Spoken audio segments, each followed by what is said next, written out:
Welcome to a video from digitallifestyle.com. In the previous video, I looked at how 25 years of virtual analog synthesis from Korg evolved from the MS2000 from year 2000 to the multi-poly here in 2025. And I wanted to look at how that evolved over time.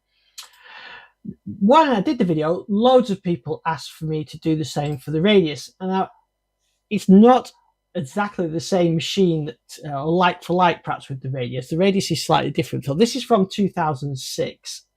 Uses multiple modeling technology that Korg originally developed for the Oasis project.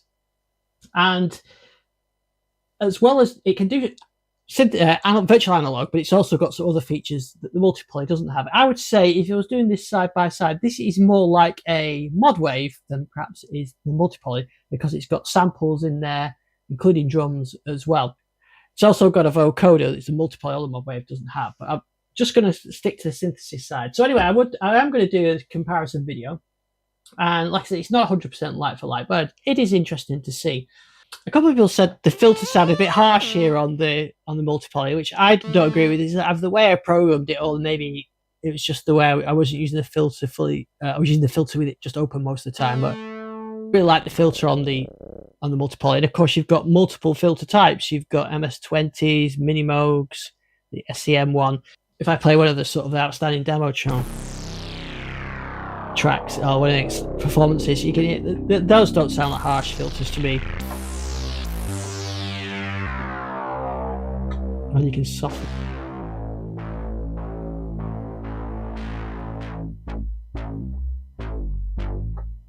So maybe it was just the way I was doing it, but anyway.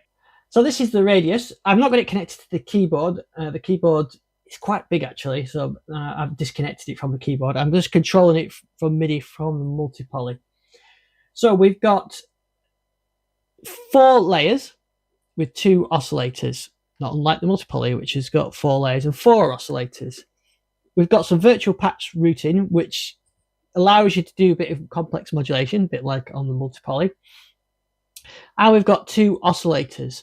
So it's actually quite a complex synth to program until you sort of get into it.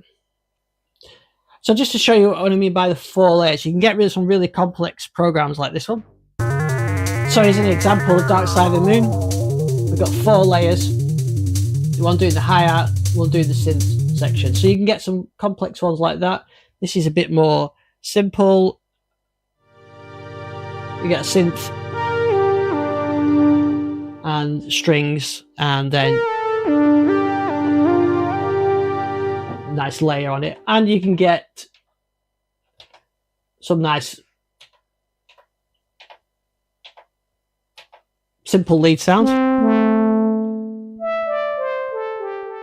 So let's just go to an init patch for now.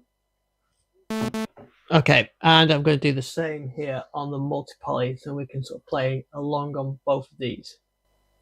So we've got 2 oscillators.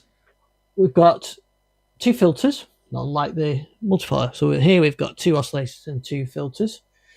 And we've got some, on the multipoly, we can choose between different filter types. So we could have the multipoly filter, the MS20, the Mini Moog, the SEM, Prophet 5. There's a whole list of them, which you can see as I'm scrolling through on there. Here on the Radius, we've got a variable control to go between the low pass 24 pole, 12 pole, a high pass and a band pass and a through. Let's stick with the oscillator now. So I'm going to just list the Radius there. So we've got the choice of a sawtooth, and just like on the MS2000, you can start to change that. You can do some modulation.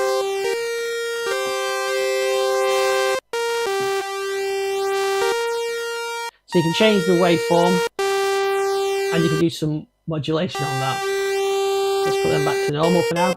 So we've got a sawtooth. So we've got sawtooth, pulse width. Turn that down. Triangle.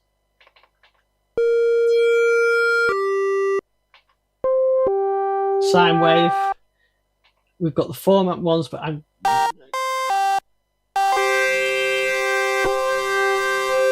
got the format ones, which are actually really nice sounds. We've got some noise, and we've got PCM. So this is where we're now stretching to what the Modwave could do with these samples. We can't do samples on here.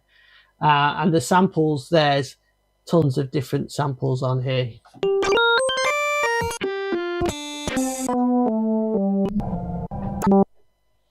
And we've got drums as well. And there's different drum kits in here.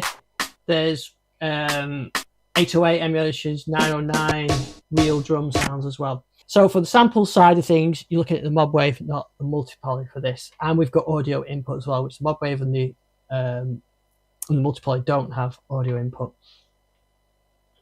If I go over to look at the oscillators on the multi-poly, well, you can see here we've got the option of sawtooth, pulse. Let's mute that one and listen to this one. So we've got sawtooth, we've got pulse, with pulse width, we've got triangle, and then we've got these combination ones. But what I really like on here is these detuned saw.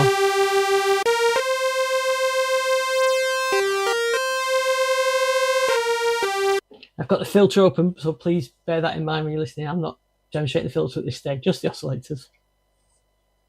So obviously oscillators, a lot more flexibility on the oscillator front, and even got like sharp fin, and you can view the oscillators on here as well. And then you can modulate them.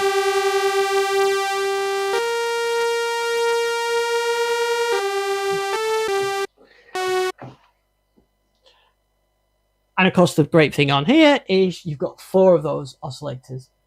Plus, you're not also restricted to those classic oscillators. You've got the digital ones, which I talked about in the previous videos. These are using wavetables, so you can do wavetabling on here. So the classic DW8000 wavetables are in here, and you can switch between them. And the great thing about this is you can crossfade between. If I turn the crossfade off, you'll hear the sort of as you switch through them, but the crossfade allows you to bring them in like that. So you get some really nice digital waves on here. This isn't intended to be a full demonstration of the multi-poly. I've got a separate video on that, but just to show you, you've got these digital waves. So you haven't got the synth PCM, but you've got all these digital waveforms, and you can bring them your own in as well. For example, here's the MS2000 wavetables, the DWGS waves, which I've imported in. So you can bring in your own wavetables, and a good place to check them out is wavetables.lol, like wavetables.ol. Well, there's thousands of wavetables in there, so check that out. So that allows you to have the sort of digital thing. You could have vocal sounds, and one of my favorite ones I like is the AE, that one.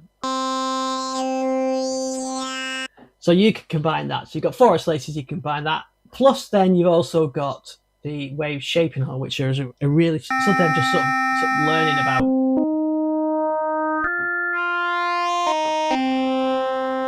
So you can combine these additive type waveforms that is like the sort of West Coast style of synthesis, and you can actually use some like wave sweeping. You can use like filters. So you can actually do things like filter sweeping with this, just the way that you combine these oscillators. I'm going to have to do a separate video on this when I've learned a bit more about it. You can see how you can get almost into... You can get into almost FM synthesis type sounds, or you can do filter sweeps without actually using the filter. So you've got a lot more options with the oscillators. So that's, I think, one area that the progression from 2006 to today is. However, these oscillators do sound good. So go back to here. We've got 2. So we've got 4 on there. We've got 2 on here. We've got a mixer. So let's just listen to.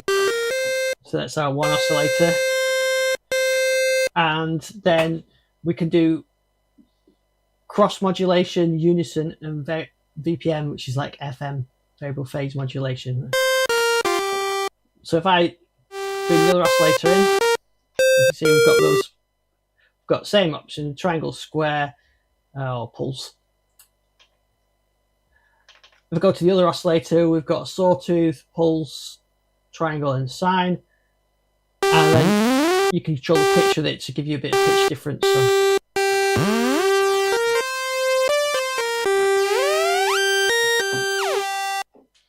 So not unlike over here on the multi-poly, we can fine-tune transpose octaves on these 4 layers as well.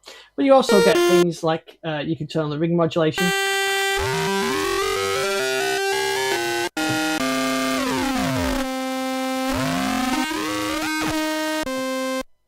And sync.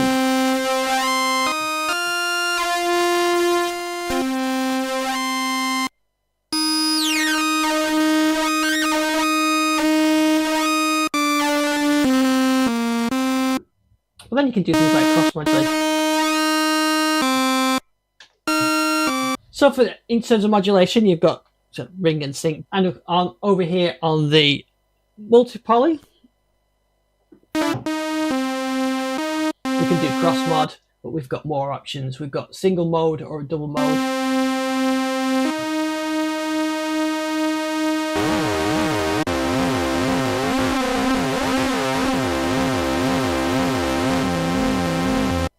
We've got a lot of modulation options.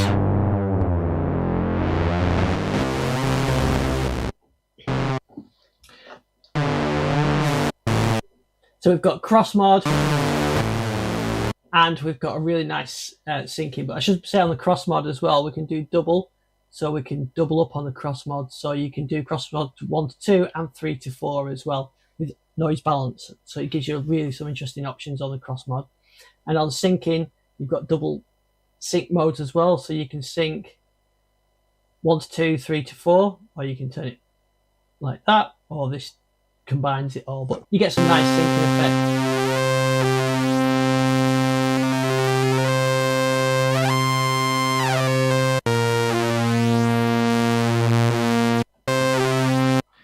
So you get some really nice syncing effects. The syncing on here is quite nice as well. So you've got, I just wanted to show you, you've got those options. You've got way more modulation options on here between the oscillators because of the 4 layers. There's more to it than that, but I don't want to go too deep. So let's just go over to the filters now. So over here, we've got we've got noise as well. We can introduce. We've got 2 filters, and we can we've got the filter. We've got a 12 pole and a 24 pole, and then you've got the band pass and the high pass. But the nice thing is you can switch between them.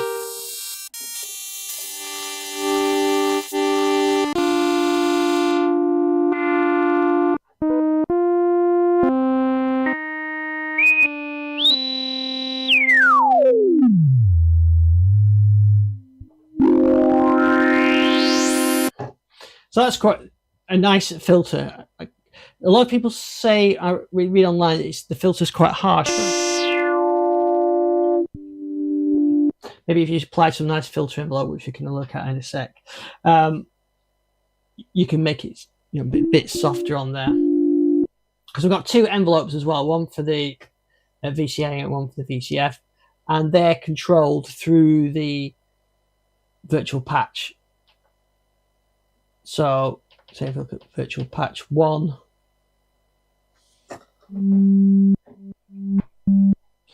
So we've got the filter, we can control that via envelope.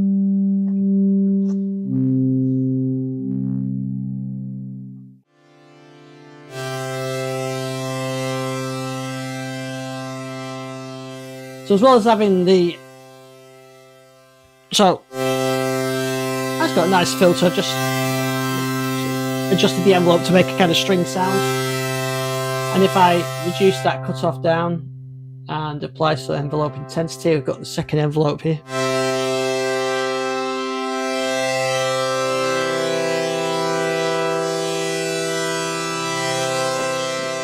change to 12 pole 1, or even the high pass. So you've got some flexibilities with that filter there.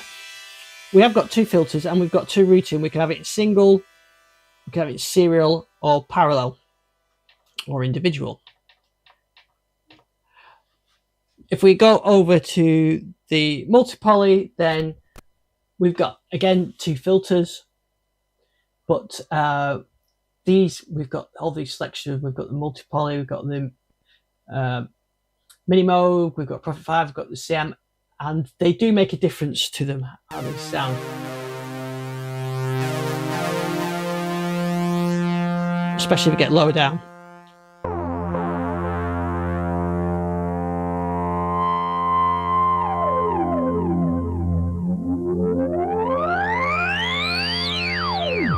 That's one of my favourite ones, but the Prophet 5 is a nice filter. Different sounding.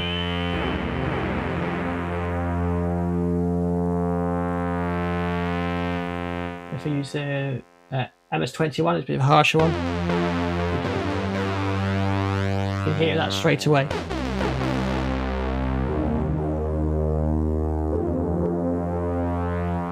And again, we've got full control. We've got manually adjusting the cutoff, but we can do it through its dedicated envelope. But of course, on this, we can control it through all the different parameters. We can control it through any parameter, really.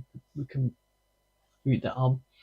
We haven't got that variable filter like here, but we have got combi filter, or multi filter. So here on the multi filter, you can choose. So I can say I have it as a high pass going to a low pass going to a high pass, and you've got a crossfade between them. So you can do it that way. Plus we've got a second filter, which is exactly the same as the other one. And each oscillator, it can go in parallel or serial. So just like here, we can go through serial. So go through one filter to the next filter, or one filter to the next filter. Or you can have it in parallel, which I use quite often because I send two oscillators to one filter, two oscillators to the other filter. You can have different filter times, different filter effects. You can have a low pass on two of the oscillators and a high pass on the other two oscillators. Gives you a lot more options on routing as well. So that's quite nice. Over here on the radius, you've got that second. So you've got that second filter with high pass and resonance, and you've just got the options to switch between those on there. As I said before, we've got two envelopes. On the multipolar, we've got 4 envelopes which we can use.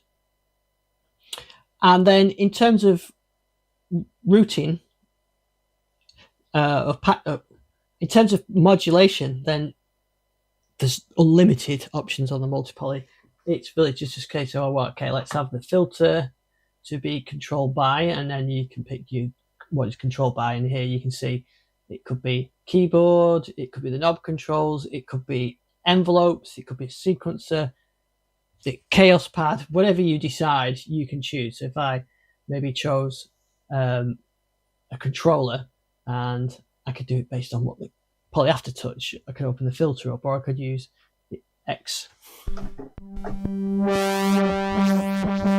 You control anything with any of these. So it could be you want the let's have to say the detune amount to be controlled by key range as an example. So note number. So down at the bottom it should be fairly low.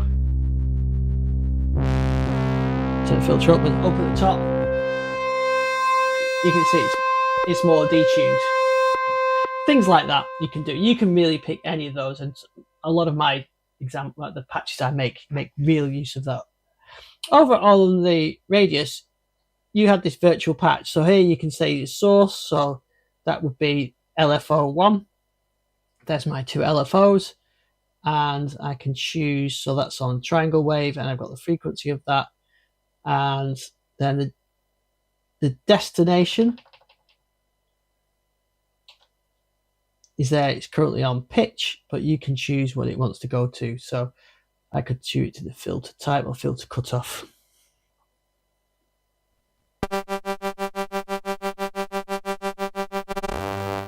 I've got an LFO2 on there.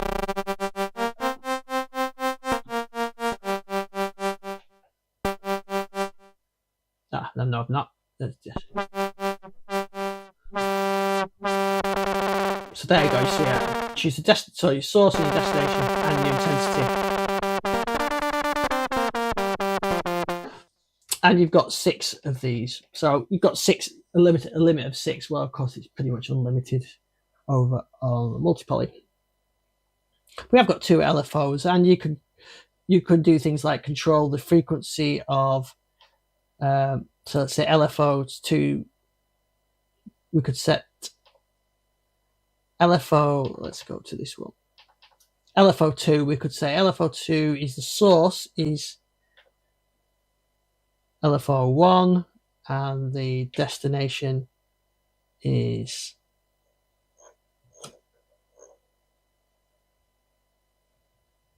LFO2 frequency.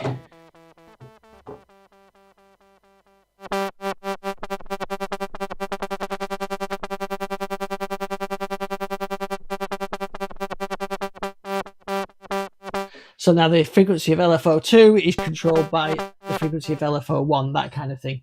I can do exactly the same. I can modify that LFO frequency of, say, the filter to be controlled by the other filter, LFO, or the keyboard, or whatever. So you've got that full combination on there as well. When it comes to effects, you've got a few effects on here. You've got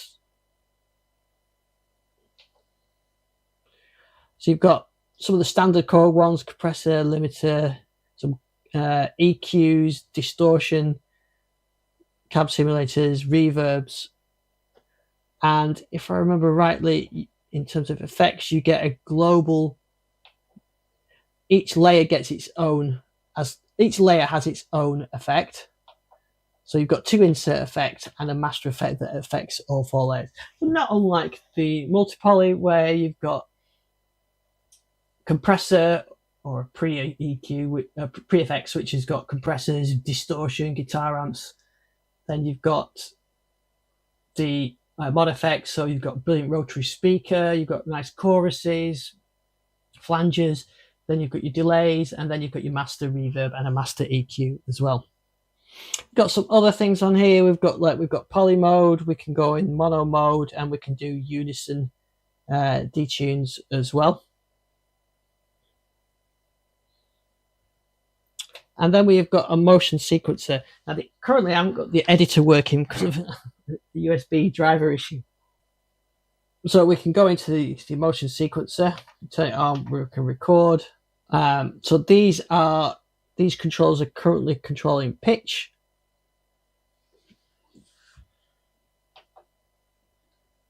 So we've got some common things, so like number of steps you can have 16 steps. You can have it going forwards and back, how it runs, and the resolution as well. And then we've got to the page there. So it's sequencer 1 is controlling pitch. Sequencer 2 isn't set to anything, neither is sequencer 3 as well. So I could do motion sequencer 1 is set to control pitch. So if I have I can start setting the values of each step.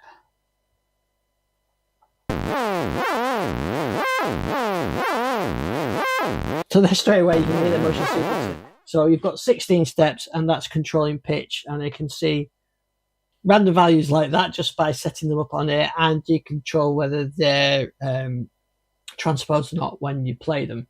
You've also got another one where you could set it to be something else. You can manually set it going up here, or you can hit record and choose what you want. So you could choose filter cutoff like that. It'll do filter cutoff. So we've got 3 mods, and we've got 2 sequences as well. I could change it to pitch like that, and you can see it's controlling the pitch. One thing I will say is I really got on with the motion sequencer without using the editor. So something perhaps the motion sequencer is a bit complicated to use on the multi-poly without the editor, but the motion sequencer I find much simpler the motion sequence I find here much more effective. You've got 4 layers, and with 4 lanes of control values, as well as pitch, as well as timing, individual note timing, and each one has its own layer, can have its shape as well. So you can end up producing some really complex ones.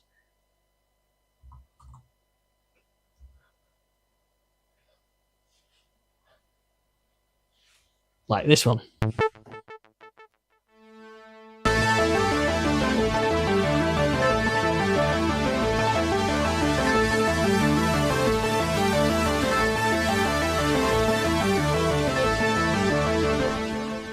And you can also do ratcheting on here as well.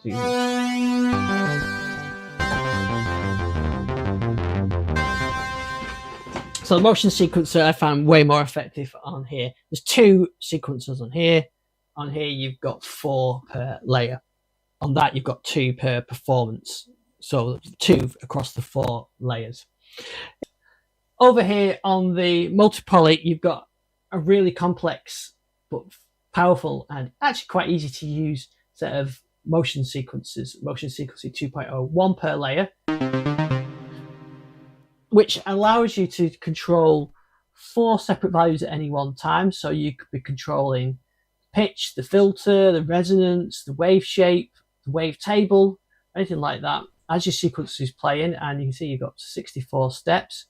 And then you can have a shape of those so that you could be using it for triggering other things. So for example, on this one,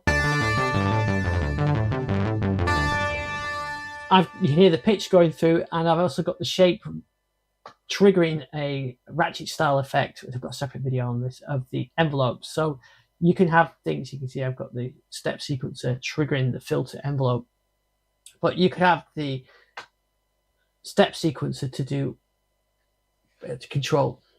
This is one of the presets that I like. So here you can see the sequencer.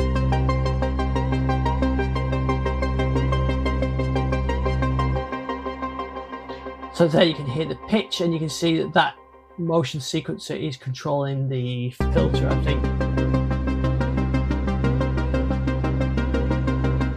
But I could say I want the resonance to be controlled by that, or something totally different. So you can produce some really interesting sequences on there.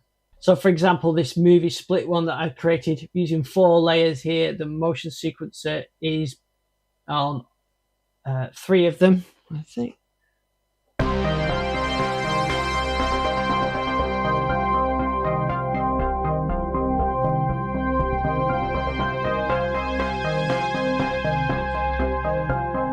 So you can do things like that, and I've also done one where you can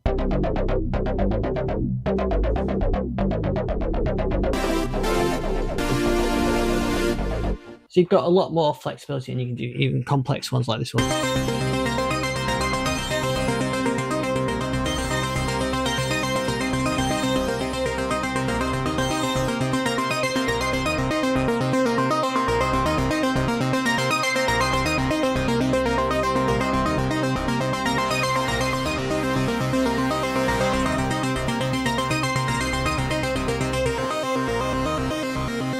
So a lot more flexibility, I think. But these are good. I find them difficult to program without using the editor, which you probably could say about the same for the multi-poly as well. So let's have a look at some of the sounds now. Here you've got a nice sync.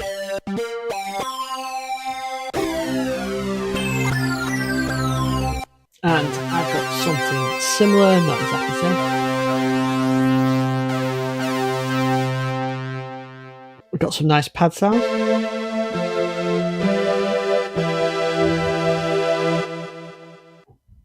This is sort of this one's called Jumper. I guess it's the standard Van Halen one, but I can't remember the chords. Something like that. Probably a similar one on here.